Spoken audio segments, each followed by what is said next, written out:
धरती रे समस्या बांग तहना ओना दो बांग होई दाड़ेगा। ओनकागे ओना समस्या मध्य रे किछु नेगेटिविटी तहना तहन गिया। धरती रेना उमेर जहां तिनाग गे जास्ती कना ओना समस्या को हों ओनकागे जास्ती इदिया। ओना समस्या को तहना तहे चुनि से ओना खन दौड़ कते आम ओकाते ओनाते आमा मने नुन मारांगेम बनाव का आदो जे मने रना दुआर जिज लेखान गे सितुंग ते होयते हिसिद ते पेरेज गोदो। मने दोहो काग मे नोआ धरती रे आम दो मिद अभिनेता कना। ओनाते ओना समस्या रिनिज समाधान रिनिज रस्के रिनिज सुख रिनिज दुख रिनिज आमगे नायक आमगे नायिका कना। मिद कथा ते मेन लेखान यात्रा बांग चाबा धरिज स्टेज आड़ा दो बाय गानोआ।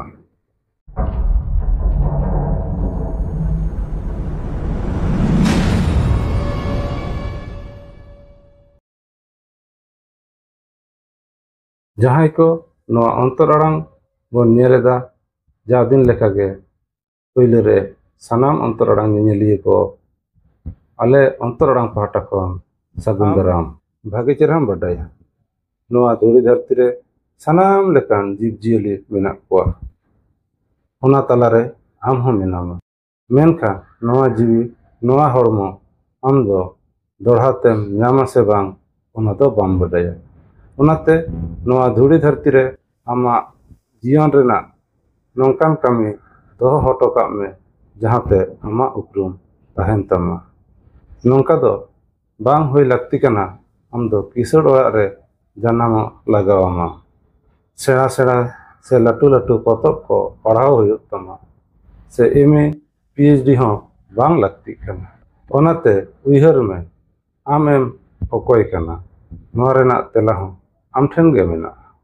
कटिज चलांग थीर करते मिद मनेते उइहर आचुर लेखान गेम ᱧᱟᱢᱟ। उइहर में चेद एम चिकायदा ओनाते आमा ओड़ा से आमा घारंज आतो आम चेद एम चिका आकावदिया।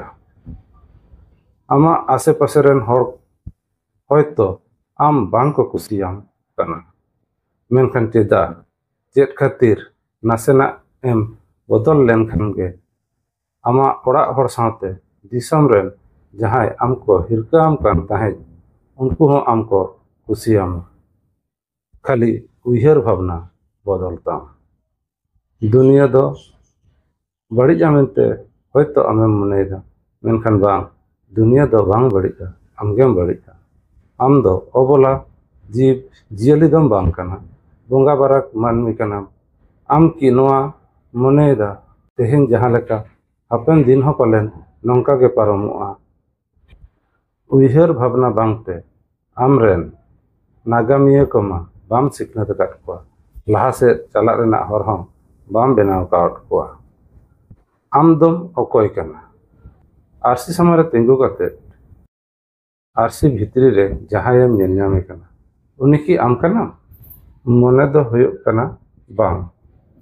चोटुब खन जंगा रामा हाबी जहां खापरा लेका नेल जंगते नापाय गढ़न उनी की आम कना मने दो हुयुग कना आम लेका नेल जंगते हो आम लेका गे मेन दो आमा nyutum ते ओना गढ़न को ठौके रहो से आम दो बाम होई दाड़ेया। आम दो होई लगती कान तमा मन कमी मानमी मिट कथाते मानमी सामांग रे आदो मन कमी मानमी को मेतामना आमदम मानमी कना। देश दिसम हट ठेन आमा उपरुम गे आम कना। आमा निचेड़ाकान घारंज आम तोड़ा रकाब हुयुग तमा तबेना आमा मानवी जीवन सार्थक कना। आमा उइहर भावना बदल लेखान गे आमा रेंगेज निचेड़ घारंज हो तोड़ा रकाबोआ। आमा आसपास रेन मानवी हो आम दिस उद्दिस्ते बड़ी डहार खन नापाय डहार तेम ताड़ाम दाड़े होचवा कोआ। सावता रेना नापाय कमी आमे होहोआम कना ठीक सही आतेन कते बोगे बड़ी तुलजोखा कते ताड़ाम में।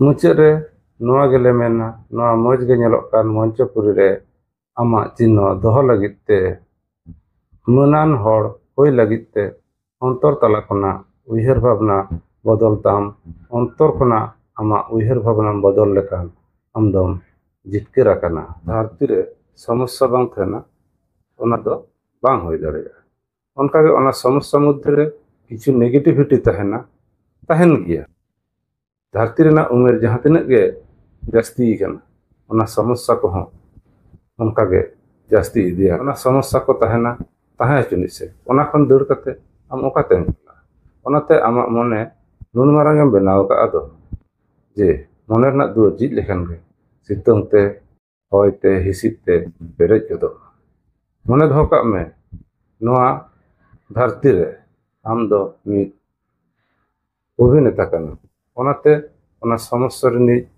समाधान रिनी रस्क रिनी सुख रिनी दुख रिनी आमगे नायक आमगे नायिका kana मित कथाते मेन लेखान यात्रा बांग चाबा धरि स्टेज अड़ाग दो बाय गानुआ मा ताहले आलेया कथा को गहिर मनते उयहर में आचार विचार कते गुनी भाभी कते नेल में आर मांग से तड़ाम जादिन लेखा के सानाम अंतरडांग नेलिए को जहां नुना धरि नेल केदा सानाम को दोहराते आर मिद धाव मानव जोहार चाल कते तेहना हुडिंग माछा गालोच आखड़ा दो नोंडे गे मुचाद हुयुग कना।